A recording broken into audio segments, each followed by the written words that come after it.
иштер министрлиги Орозайым Нарматова боюнча билдирүү жасады. Ички иштер министрлиги активист Орозайым Нарматованын кармалганы боюнча маалымат таратты.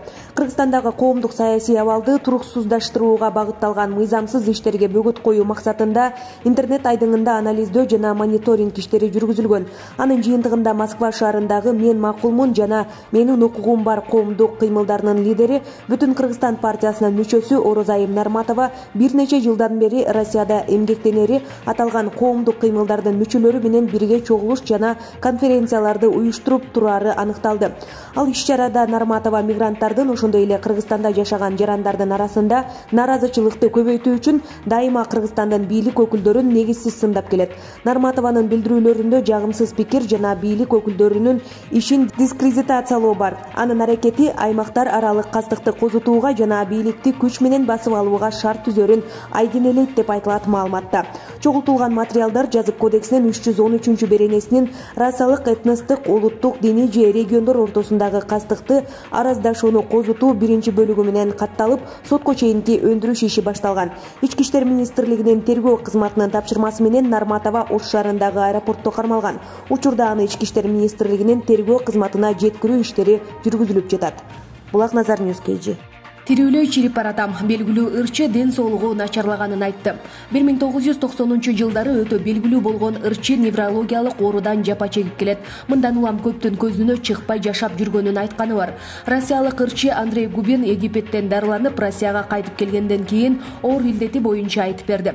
Бул туурасында Россиядагы 5-каналга берген маегинде белгилүү болду. Тирүү туруп чирип бара жаткан кишинин абалы бул руханий жактан эмес, дене боюңдун начарлашы. Өзүмдү абдан жаман сезип жүрөм деген артист. Губиндин айтканына караганда, май айына чейин Россияда жашап турмай болгондуктан учурда үй издеп жатат. Балким эми ырларды да алып чыгармын деп кошумчалаган ырчы.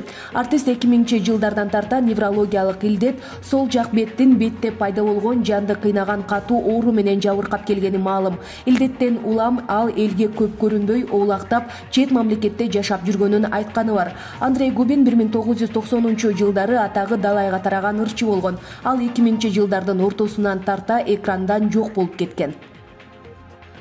Юриспруденция бөлүмүнүн бүтүрүүчүсү Тазабек Икрамовдун юриспруденция сөзүнө тили келбей. Жогорку кеңештин депутаты Тазабек Икрамов эл аралык иштер коргонуу жана коопсуздук боюнча комитеттин жыйынында кайрадан узун сөзгө тили келбей кыйналды.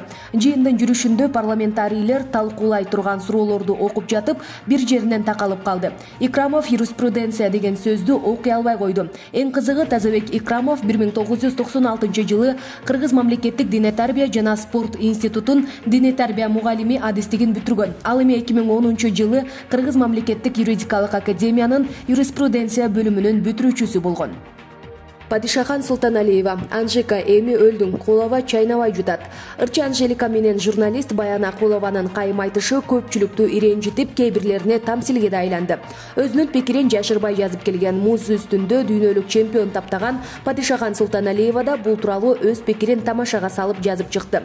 Ай Анжика, эми өлдүң, кулова чайнабай жутат эми. Ал секретар ак үйгө: этият бол, өңгөгө сүйкөнсүң да ошону айланып өтпөпсүң.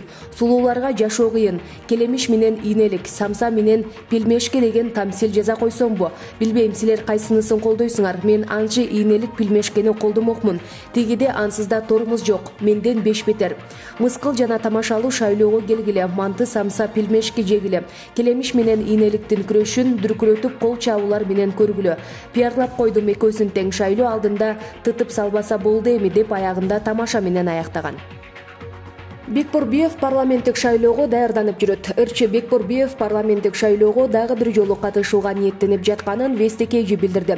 Мен партияны тандап алдым, бирок азырынча атын атабайм. Мен мандатка эч качан умтулган эмесмин. Жогорку кеңеште отурган депутаттар маданияттагы экономика сыяктуу маанилүү эмес тармак экенин азырынча түшүнө элек. Бул биздин улутту сактоого жөндөмдүү эң стратегиялык аймак, деди ал.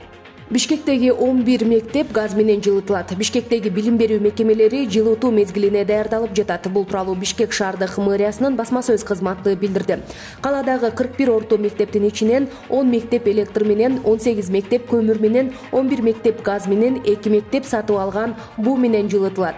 Номер 21, номер 19 орто мектептер көмүрдөн табигый газга өткөрүлдү. 2022-2023 жылдарга калган мектептерде да газ менен жылытуу пландалууда. бир жылытуу мезгилинде план боюнча 3600 тонна көмүр берилет. Бул жылга тендер өткөрүлүп, жеткирүүчүлөр менен келишимдер түзүлгөн. Октябрь айынан тарта мектептерге көмүр түшүрүү иштери башталат.